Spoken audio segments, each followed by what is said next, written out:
আসসালামু আলাইকুম, কেমন আছেন সবাই? আলহামদুলিল্লাহ, আমি আল্লাহর রহমতে ভালো আছি। লিমাস কিচেন অ্যান্ড ডাইনিংয়ে আপনাদেরকে স্বাগত। আর আজকে আমার রান্না কি হবে জানেন? এই যে এটা কি বলেন, লাউ শাক। লাউ শাক কিনেছি। লাউ শাকে কিন্তু প্রচুর আয়রন, আর এই জন্যই আমি লাউ শাকটা কিনেছি।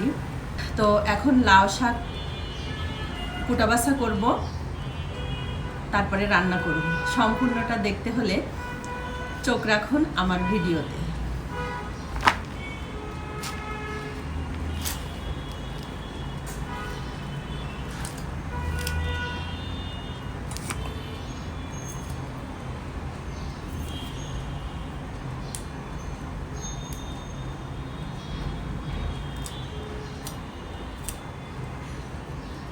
আর এই লাউ পাতাটা আমি দুইভাবে রান্না করব।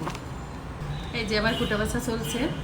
আর লাউ শাকের এই ডাঁটাগুলা কেন যে ওরা বিক্রি করে জানি না। লাউ শাক কিনলে এই ডাঁটাগুলো তো ফেলেই দেওয়া লাগে। তো যাই হোক, আমার কুটা শেষ, আমার এই যে কুটাকুটি শেষ। এখন চলেন রান্নাঘরে চলে যাই। আর এই যে আমার আলু কুটা কমপ্লিট। এই আলু দিয়েই আমি লাউ শাকটা রান্না করব। সঙ্গে থাকেন, দেখতে থাকেন।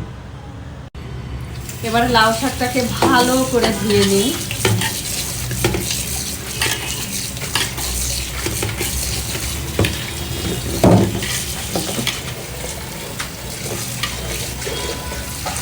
আমি পেঁয়াজ, মরিচ আর রসুন কেটে নিচ্ছি।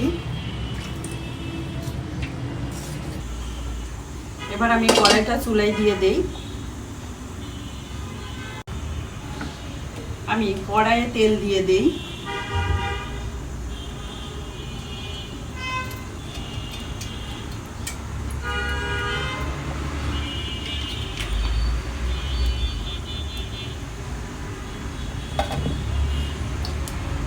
পেঁয়াজ, রসুন আর মরিচ কেটে রেখেছিলাম, এটা দিয়ে দিলাম।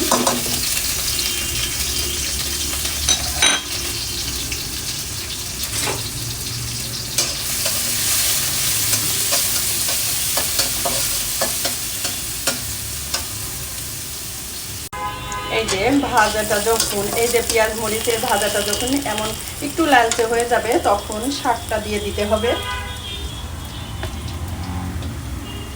এবার আমি এই যে আলু আর শাক একসঙ্গে ধুয়ে রেখেছিলাম, এটা দিয়ে দিলাম। এর মধ্যে লবণ দিয়ে দিলাম আর সামান্য পরিমাণ হলুদের গুঁড়া দিলাম, কারণ এই যে আলুটা দিয়েছি না, আলুর কালারটা হতে হবে, এই জন্য সামান্য পরিমাণ হলুদের গুঁড়া দিয়ে দিলাম। এবার আমি এটাকে ভালো করে মেখে ঢেকে রাখবো। আর আমার ভাজিটা হয়ে গিয়েছে। এই যে আমি গরম গরম ভাজিটা নামিয়ে নেই।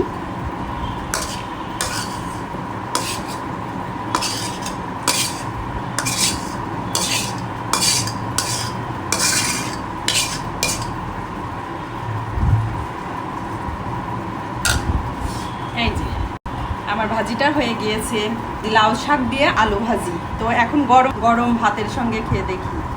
এই যে গরম ধোয়া ওঠা গরম ভাতের সঙ্গে লাউ শাক দিয়ে আলু ভাজি। বিসমিল্লাহ।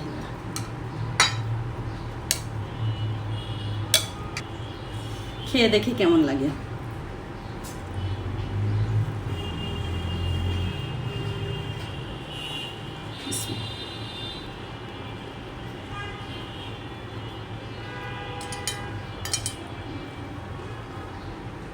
অনেক ভালো লাগছে। তো চাইলে আপনারা আলু দিয়ে লাউ শাক অনেক মজা করে ভাজি করে খেতে পারেন। আর লাউ শাকে যেহেতু প্রচুর আয়রন, মেয়েদের একটু বেশিই দরকার। তো আমার রান্নাটা যদি সহজ মনে হয়, ভালো মনে হয়, তাহলে ট্রাই করে দেখবেন নতুনরা। আর যারা রান্না করতে পারেন তাদের তো কথাই নাই, কিন্তু নতুনরা যারা পারেন না তারা রান্না করে দেখবেন, খেয়ে মজা লাগবে। তো সবাই ভালো থাকবেন। আসসালামু আলাইকুম।